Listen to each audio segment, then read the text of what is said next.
Les intervenants, voilà, vont nous faire le plaisir de pouvoir nous répondre sur qui est sujet de leur adoration. Au moment, c'est-à-dire il y a deux entités, donc elle va nous dire si elle adore Jésus ou elle adore Dieu, ainsi de suite avec le... Voilà, on revient vers le frère qui a aussi une question encore, après on termine. Frère, c'est à toi.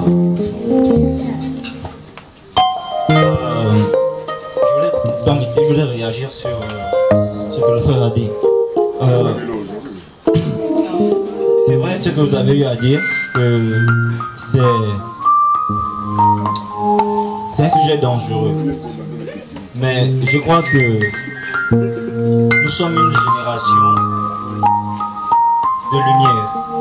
Nous avons reçu la lumière.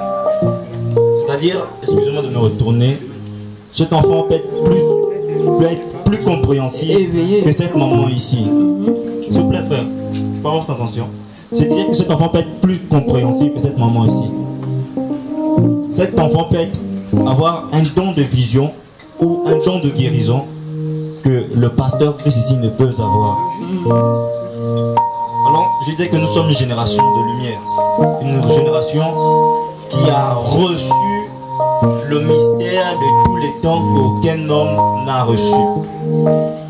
Ces choses-là sont des choses qui ont été cachées et on a eu des hommes de Dieu, on a eu un peuple de Dieu qui a marché et qui ont reçu parfois des instructions fausses.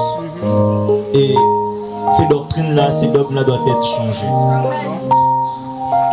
Il n'y a pas un seul homme agissant de la part de Dieu ou agissant pour Dieu qui n'a pas parlé selon les recommandations de Dieu.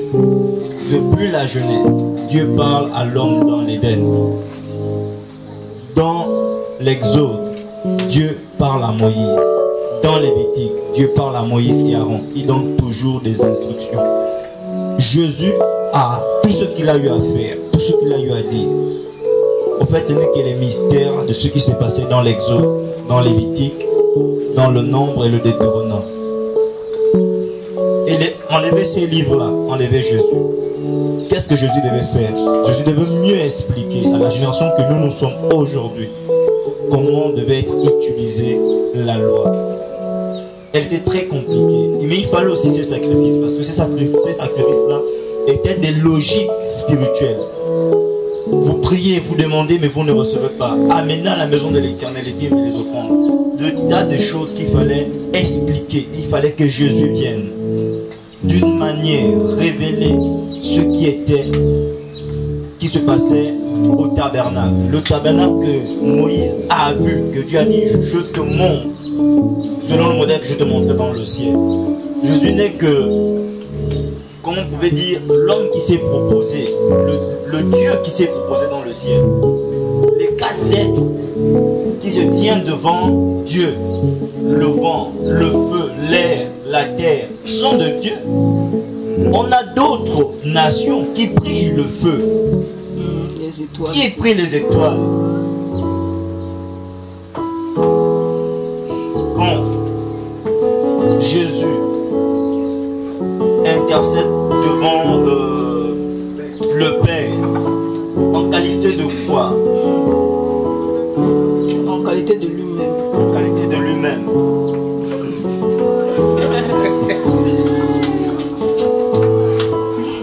Ces choses-là sont une folie pour ceux qui n'ont pas reçu l'Esprit. Mais à ceux qui ont reçu l'Esprit de Dieu. Et quelque chose, frère, parler selon le Saint-Esprit, poussé par le Saint-Esprit n'est pas une chose facile comme on le pense. Il y a aussi la compréhension et l'intelligence de l'homme, car Dieu a point l'homme de sagesse et d'intelligence. Donc lorsqu'on regarde la parole de Dieu, on est enseigné, on est instruit, on développe aussi une certaine compréhension de choses. Pour ce que Papa disait concernant sur le pasteur qui s'entend comment, sur la personne de Jésus, que Jésus est Dieu, un Père. Non, Jésus n'est pas Dieu le Père, parce que les occultismes, les pharmaçons, les musulmans et d'autres disent que Jésus n'est pas Dieu le Père et qu'il y a un seul Dieu. Il dit je suis Dieu. Dieu, je suis Yahvé l'éternel Dieu. Je suis un. Comme l'homme, un corps. Si Jésus, pourquoi Dieu, voilà, il y a une question au départ. Si Jésus est Dieu, donc est-ce que Moïse, lorsqu'il s'est caché derrière le rocher et que Dieu est passé, c'est Jésus qui l'a vu par l'arrière?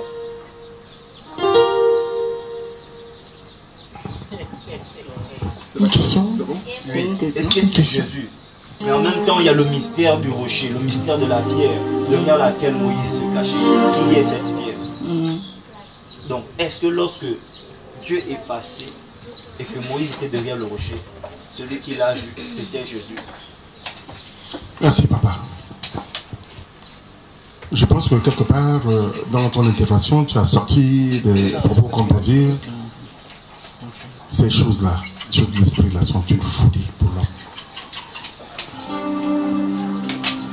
Moi, aujourd'hui, ma position est claire. Le Père et le Fils font un. Et la parole de Dieu le dit. Ma position est claire. On commence à mettre la parole aujourd'hui, même là-dedans, dans l'Apocalypse, on me dit, Jésus s'appelle la parole de Dieu. Or, nous savons que la parole de Dieu, hein, c'est Dieu celui qui l'incarne. Aujourd'hui, ma position, elle est claire. Aujourd'hui, il y a la Trinité. Dieu le Père, Dieu le Fils, du Saint-Esprit, le Dieu juste ensemble, ils sont un. Aujourd'hui encore, tout ça, c'est dans les Écritures. C'est vrai qu'il y a une partie des Écritures aujourd'hui qui nous amène plus ou moins en confusion. Ça, c'est maintenant l'esprit humain qui essaie de revoir ça avec son intelligence. Aujourd'hui, on va dire, Jésus faisait ceci, Jésus était sur terre quand il le faisait. Aujourd'hui, quand je suis parti dans l'Apocalypse 5, je crois à partir du verset 11, je vous ai dit, enfin, les Écritures vous ont démontré que le Père qui est sur le trône et l'agneau étaient tous adorés par les 47 vivants et les 24 vieillards. À partir de là, sincèrement, je me pose des questions également. Aujourd'hui, moi, j'ai coutume de dire à certains, parce que nous, notre connaissance, elle est limitée. Nul aujourd'hui ne peut dire qu'il a la connaissance absolue. C'est pourquoi pour certains qui à un moment donné posent des questions qui sont un peu compliquées à moi, je leur dis, Jésus est vivant. Posez-lui la question, il va vous répondre. Parce qu'il est vivant. Amen. Donc, tout ce que vous dites, je le comprends très bien. Non, Jésus est vivant, maman, ne faites pas ça. Il est vivant. Si vous lui parlez, il va vous répondre. Il y a des choses de l'esprit. Et ces choses-là, en fait, quand nous les débattons, on a tendance à mettre un peu d'autre intelligence aussi en gros là-dedans. Et ce qui fait que nous avons tendance à s'aimer en nous un peu des troubles. Il y a un peu d'amalgame dans notre tête, on ne comprend pas bien. Parce que autant les Écritures démontrent ici, je dis les Écritures démontrent ici, que c'est Dieu qui s'est fait chair. Donc c'est Dieu qui est venu sur terre.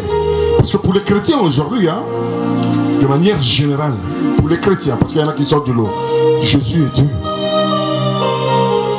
J'ai envie de dire ceci, quand on va nous parler de Dieu. J'ai envie de dire quand on va nous parler de Dieu. Parce qu'aujourd'hui, c'est bien, on dit Dieu, Dieu, Dieu. Dieu, c'est qui? Dieu, nous savons que c'est celui qui invoque toutes choses. C'est celui qui s'est fait de lui-même. C'est celui qui n'a besoin de personne pour exister. Ça, nous le savons. Aujourd'hui, nous savons qu'il est souverain. Il fait ce qu'il veut, quand il veut, comme il veut. Qu'on le veuille ou pas. Pour moi. Ça, il faut me convaincre. Hein. Moi, jusqu'à preuve du contraire. Pour moi. Jésus et son Père font un. Et pour moi, quand je vais dans l'Apocalypse, l'adoration les rend deux. Une dernière chose, pardon. Il y a des gens qui disent, j'ai vu Jésus. Que ce soit des personnes qui témoignent, qui ont failli la mort, ou qui sont morts et venus à la vie, on dit j'ai vu Jésus. Il y a des personnes qui s'initient et qui disent j'ai vu Jésus en mangeant du l'œil boga. Oui. il y a des personnes, de grands hommes de Dieu qui témoignent que j'ai vu Jésus. Pourtant, ils n'étaient pas sur un moment de mort, par exemple. Mais ceux-là, s'ils ont vu Jésus, c'est qu'ils ont vu Dieu. Mais nul ne peut voir Dieu. Là-dessus, sincèrement, j'ai du mal à te suivre.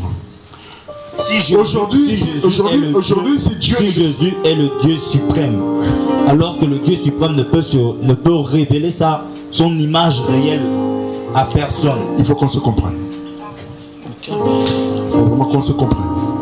Pasteur Julien, si Dieu n'est pas venu dans sa forme normale, juste rappeler que le temps nous est imparti et que quelques minutes, voilà. C'est juste pour répondre. Juste pour répondre, après passer à autre chose. Mon jeune frère est en train de me dire que Dieu, on ne le voit pas quand on l'a vu. Voilà, on ne peut plus vivre. C'est la raison pour laquelle justement Dieu s'est fait chair pour descendre sur la terre parce qu'il voulait vivre avec les hommes. Simplement, c'est qu'en venant dans cette forme, ce qui est sûr, c'est une forme, il était comme toi et moi. Je ne suis pas sûr que quelqu'un pouvait fuir. C'est la raison, je dis, je m'appuie là-dessus. C'est la raison pour laquelle il s'est fait chair pour arriver. Non, homme de Dieu, c'est il est écrit dans Proverbe, plutôt Hébreux 4. Tu n'as voulu ni holocauste ni sacrifice, mais tu m'as formé un corps. Il y a un qui a formé le corps à l'autre. C'est pas Dieu qui s'est fait chair. C'est Jésus qui s'est fait chair. Pas Dieu qui s'est fait chair.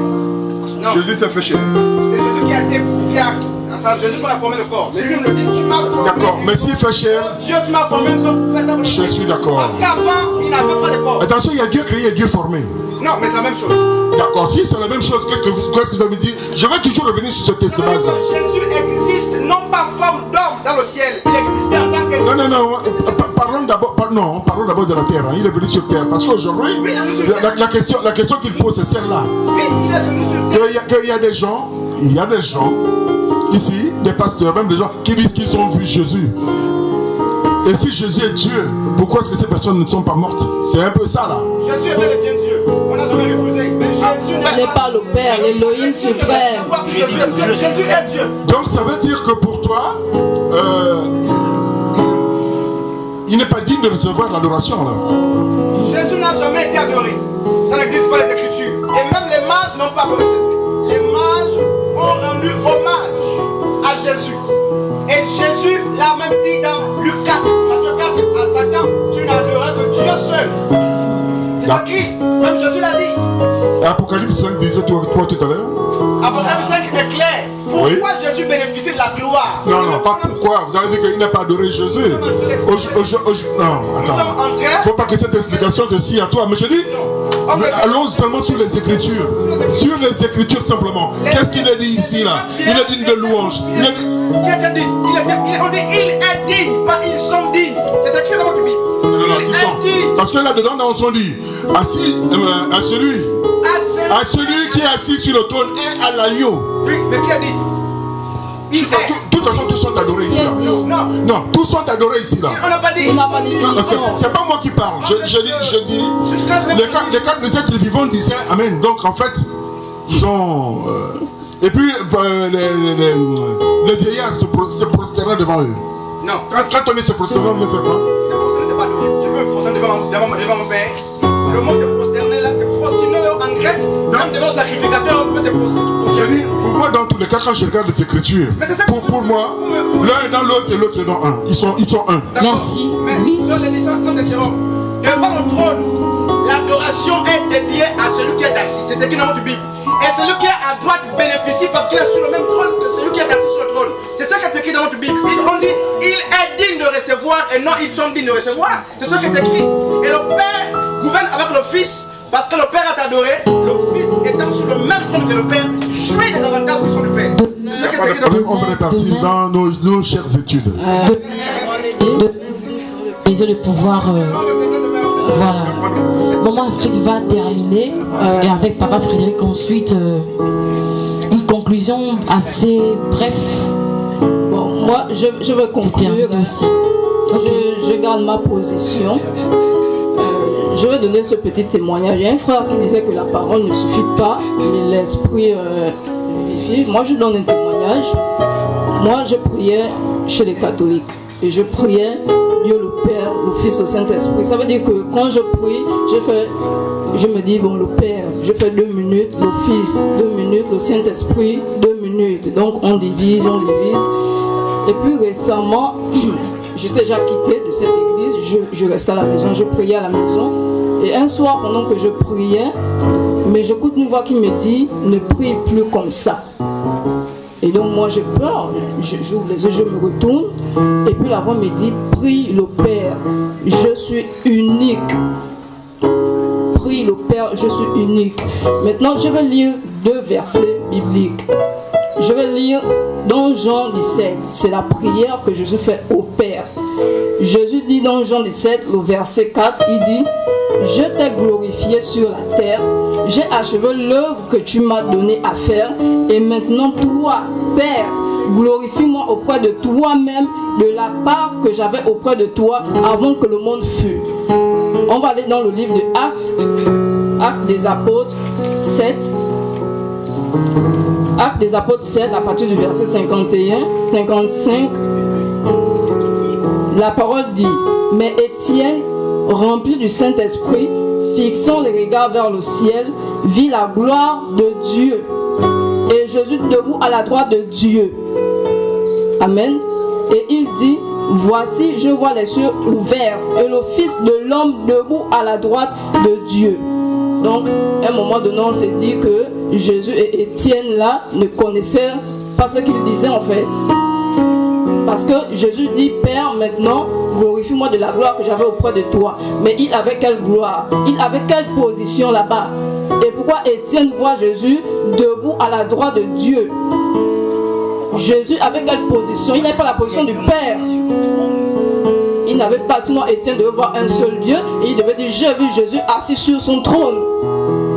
Amen. Moi je termine par là. Je prie le Père. Jésus c'est notre témoignage. Il est la parole, il est la vie éternelle. Il a fait son sacrifice comme dit Paul, que le sang a coulé sur la croix une fois pour toutes. C'est terminé, il nous a sauvés. Il est notre frère parce que souvent on chante Yaya. Lui-même dit que je suis, il est notre frère. Voilà. Lui-même le dit. Amen. Merci, merci Diakonesse Astrid. Oui. Qu'est-ce qu'il faut dire en conclusion? Je ne sais pas si on a réellement répondu à la question, donc à la thématique, mais dans Jean 14 verset 1 dit que votre cœur ne se trouble point, croyez en Dieu et croyez en moi. Voilà, et je reste complet dans ma position. 2 personnes. Un Dieu en un. Merci. Un Dieu en 3. Père, Fils et Esprit. Merci, Pasteur Frédéric. Pasteur Julien. C'était des moments agréables. C'est pourquoi est-ce que je bénis notre Seigneur. Et je bénis également l'homme de Dieu qui a reçu la révélation et qui nous permet d'être là tous ensemble. Parce que c'est par son appel. Dieu l'a révélé et il nous a appelés pour partager ce sujet. Moi, je bénis vraiment l'Éternel et qu'il soit béni également les serviteurs de Dieu. C'est vrai que cette thématique-là, nous, à notre niveau, moi, à mon niveau, quand j'arrivais, moi, je dis ceci. Moi, je suis en réalité venu apprendre. C'est vrai qu'il y avait des questions là-dedans où nous tous nous les posions. Mais moi, j'avais conscience d'une chose. Moi, ma connaissance, elle est limitée. Donc, du coup, je suis venu pour apprendre. Et je remercie vraiment le Seigneur pour ces moments. Mais je garde ma position. Jésus est Dieu. Et vraiment, arriver à me convaincre. Vraiment, si, en moins, comme on enlève le genre 1 de la Bible. Amen. Avec les textes hébreux et grecs même demain. Il n'y a pas de problème. Il n'y a pas de problème. Pourvu simplement que je sois convaincu. C'est tout là. Ah. Amen. Amen. Amen. Est-ce qu'on peut acclamer? Voilà, on acclame.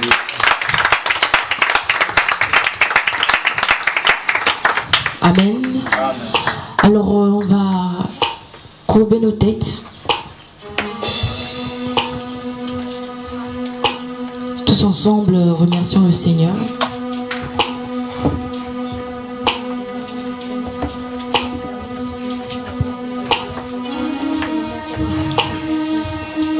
Alléluia, Amen. Alléluia, Amen. Oh. Alléluia, Amen. Amen. Alléluia, Amen. Alléluia, Amen. Alléluia, Amen. Oh. Alléluia, Amen.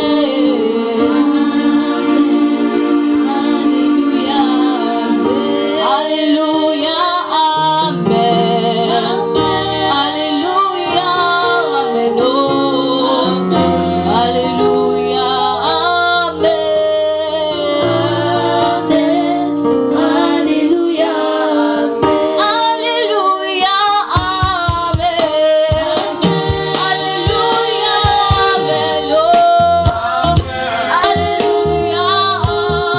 Amen.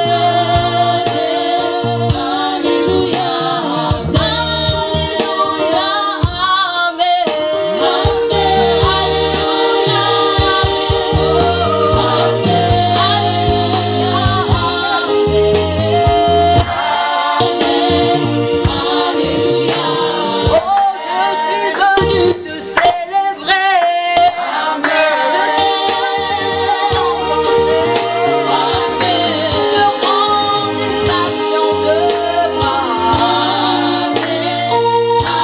Alléluia,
Amen.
manifeste en ce jour.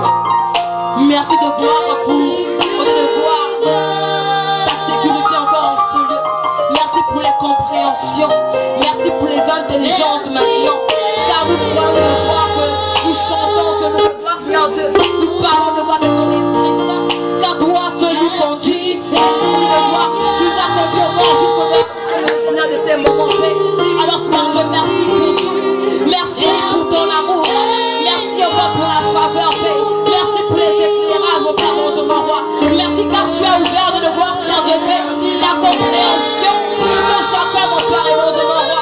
Merci encore car tu as de voir, Seigneur Dieu, de voir, Seigneur Dieu, merci encore pour tout, mon Père et mon Dieu, mon roi. Car tu es le Dieu des dieux. Nous t'appelons de voir, Seigneur de Père, pour nous de voir aujourd'hui que tu es présent, paix. Alors, Seigneur, ce matin, tu es la gloire. Merci encore pour tout de voir, paix. Seigneur, sois béni, sois élevé, mon Père et mon Dieu, mon roi. Merci, Seigneur. Alléluia. Notre Père qui es aux cieux, que ton nom devienne. Que ton esprit de gloire descende dans ces lieux. Pour lui de gloire attester ce que tu as donné. Seigneur, à toi la gloire. Alléluia.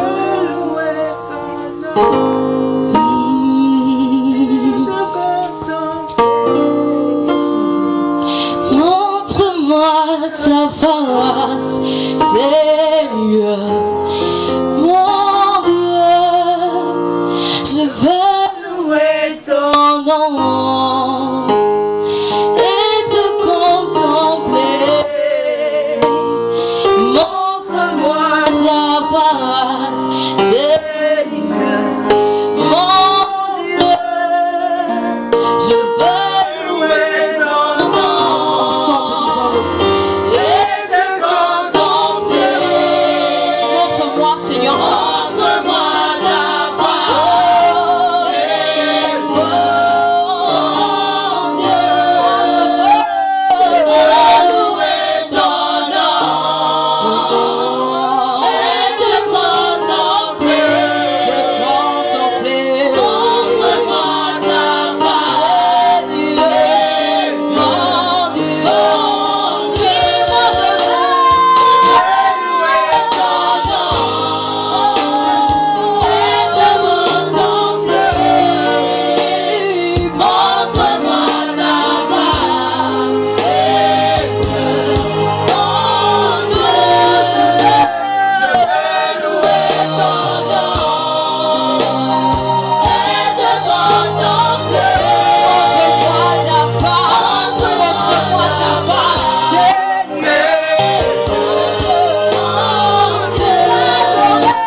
Recevoir de ton amour, car sans toi je suis perdu.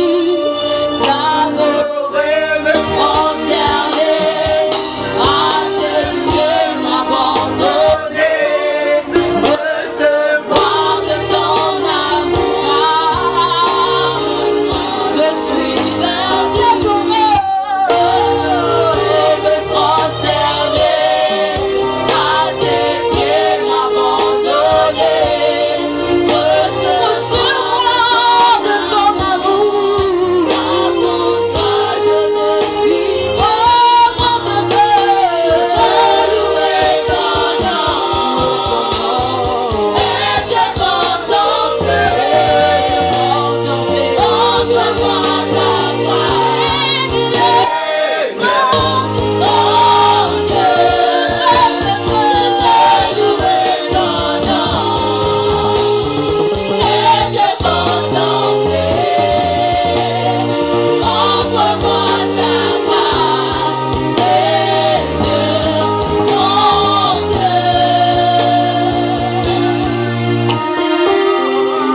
Reçois l'adoration. Reçois l'honneur, la puissance. Que ton nom soit adoré, mon Père, mon Dieu. Reçois en ce jour l'expression de nos cœurs les plus sincères. T'exprimons de gloire notre reconnaissance pour tout ce que tu fais encore dans nos vies. Montre-moi ta face.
Acclamer ton Dieu, irruer ton Dieu, t'acclamer, te contempler chaque jour. Et que tu acclames, tu remercies ce Dieu. Et que tu acclames maintenant ton offrant de monde. Tu acclames ton Dieu car il en est dit. Tu remercies ton Dieu en ce jour pour tout ce qu'il fait dans ta vie. Alors que tu l'acclames, tu l'acclames, tu l'acclames, tu l'acclames. Tu reconnais sa seigneurie. Tu reconnais sa position. Acclame ton Dieu. Acclame ton Dieu. Acclame ton Dieu ce matin. Acclame le Père en ce jour. Acclame le Roi de Rois. Nous te remercions.